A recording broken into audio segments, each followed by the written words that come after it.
Welcome. Today, we are looking at insurance. This is a key topic in your commerce exams for SS2. Pay close attention. Let us begin. First, let me explain the meaning of insurance. Insurance is a contract in which one party agrees to compensate another for a loss in exchange for a payment called a premium. The party providing compensation is the insurer. The party being protected is the insured. The contract is called the insurance policy. Insurance is a form of risk management. It transfers the risk of loss from the insured to the insurer. Many people pay premiums. Only a few experience losses. The insurer uses the premiums to pay claims. Insurance allows individuals and businesses to protect themselves against financial loss. Without insurance, a single fire, accident, or illness could ruin a person financially. With insurance, the loss is shared among many policyholders. Insurance is based on the principle of pooling of risks. The insurer collects premiums from many people. It pays claims to the few who suffer losses. Now, let me explain the principles of insurance. Insurance is based on several key principles. The first principle is insurable interest. The insured must have a financial interest in the subject matter of the insurance. You cannot insure something that does not belong to you. For example, you can insure your own house, but not your neighbor's house. The second principle is utmost good faith. Both parties must act honestly and disclose all material facts. The insured must tell the insurer everything that could affect the risk. If the insured hides information, the policy may be void. The third principle is indemnity. The insurer agrees to restore the insured to the same financial position they were in before the loss. The insured should not profit from insurance. They should only be compensated for the actual loss. The principle of indemnity applies to property insurance, but not to life insurance. Life insurance pays a fixed amount regardless of loss. The fourth principle is contribution. If the same risk is insured by more than one insurer, each insurer pays a share of the loss. The insured cannot collect the full amount from each insurer. They cannot profit. The fifth principle is subrogation. After the insurer pays a claim, they take over the insured's right to recover from the party who caused the loss. If your car is damaged by another driver, your insurer pays you. Then the insurer can sue the other driver to recover the money. The sixth principle is proximate cause. The loss must be caused directly by the insured peril. The insurer only pays if the cause of the loss is covered by the policy. If the cause is not covered, the insurer does not pay. The seventh principle is mitigation of loss. The insured has a duty to take reasonable steps to minimize the loss. If a fire starts, you should try to put it out. If you do nothing, the insurer may reduce the payment. Now, let me explain the types of insurance. Insurance is divided into several types. Life insurance provides payment when the insured dies. The beneficiary receives a sum of money. Life insurance can also have an investment component. Some policies pay a lump sum at the end of a term. Life insurance is also called assurance because death is certain. The payment is guaranteed. Life insurance is further divided into term life insurance, which covers a specific period, and whole life insurance, which covers the entire life of the insured. Endowment insurance pays a sum on a specific date or on death, whichever comes first. Annuity insurance pays a regular income, usually after retirement. General insurance covers other risks. Fire insurance covers loss or damage caused by fire, lightning, or explosion. It can also cover smoke damage and water damage from firefighting. Fire insurance policies usually require that the insured take precautions, like installing fire extinguishers. Marine insurance covers ships and cargo. It protects against loss or damage during sea transport. Marine insurance can also cover delays and other costs. There are three types of marine insurance. Hull insurance covers the ship. Cargo insurance covers the goods being shipped. Freight insurance covers the shipping charges. Motor insurance covers vehicles.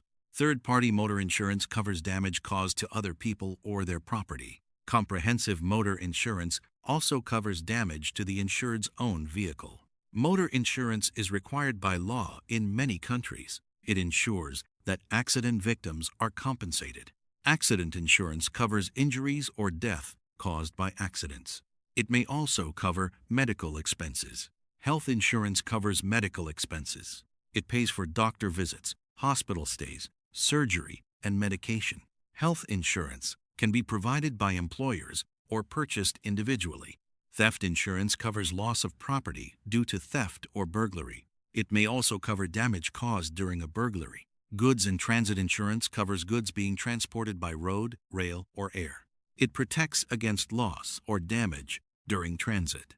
Agricultural insurance covers crops and livestock against risks like drought, flood, disease, and pests. It helps farmers recover from losses. Travel insurance covers losses incurred while traveling. It may cover trip cancellation, lost luggage, medical emergencies, and flight delays. Liability insurance covers the insured's legal liability for injury or damage caused to others. It pays for legal fees and compensation. Now, let me explain the importance of insurance.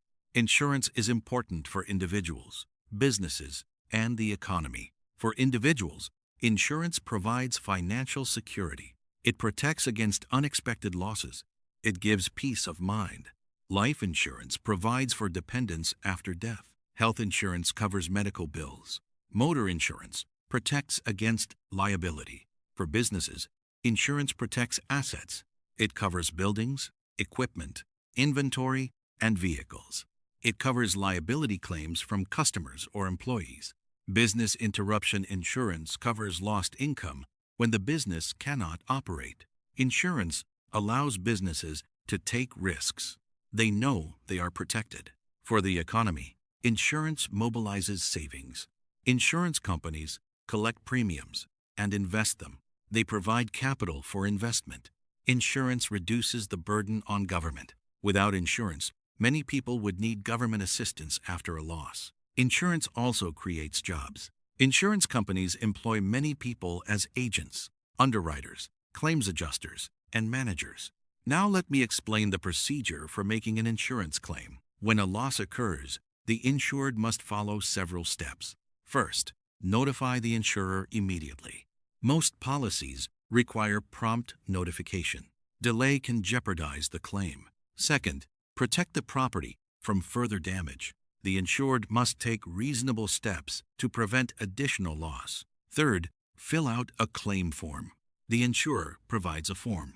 The insured must describe the loss, the cause, and the extent of damage.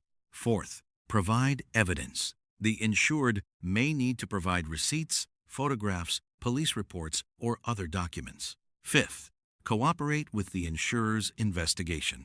The insurer may send an adjuster to inspect the damage. The insured must allow access. Sixth, sign a proof of loss statement. This is a sworn statement that the loss occurred as described. Seventh, receive payment. Once the claim is approved, the insurer issues a payment. The amount is based on the policy coverage and the actual loss. A common exam question asks you to define insurance and explain its principles. Here is a sample answer. Insurance is a contract in which one party agrees to compensate another for a loss in exchange for a premium. The principles of insurance are insurable interest, utmost good faith, indemnity, contribution, subrogation, proximate cause, and mitigation of loss. These principles ensure that insurance operates fairly and efficiently. The insured must have a financial interest in the subject matter. Both parties must act honestly. The insured should not profit from insurance. Another exam question asks you to describe the types of insurance. Here is your answer. Insurance is divided into life insurance and general insurance. Life insurance includes term life, whole life, endowment, and annuity.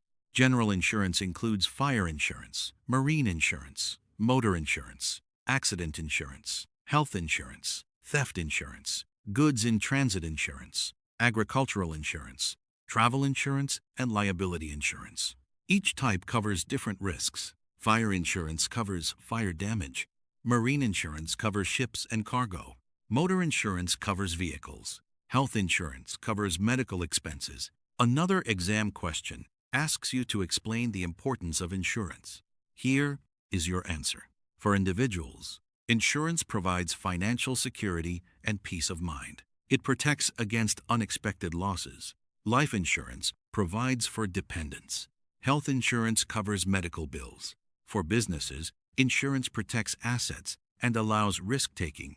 It covers buildings, equipment, inventory, and liability. For the economy, insurance mobilizes savings, provides capital for investment, reduces the burden on government, and creates jobs. Insurance is essential for a modern economy. Let me give you a quick summary. Insurance transfers risk from the insured to the insurer. Principles include insurable interest, utmost good faith, indemnity, contribution, subrogation, proximate cause, and mitigation of loss. Types include life insurance and general insurance, such as fire, marine, motor, and health insurance. Insurance provides financial security for individuals, protects assets for businesses, and benefits the economy by mobilizing savings and creating jobs. Keep reviewing, keep practicing. See you in the next topic.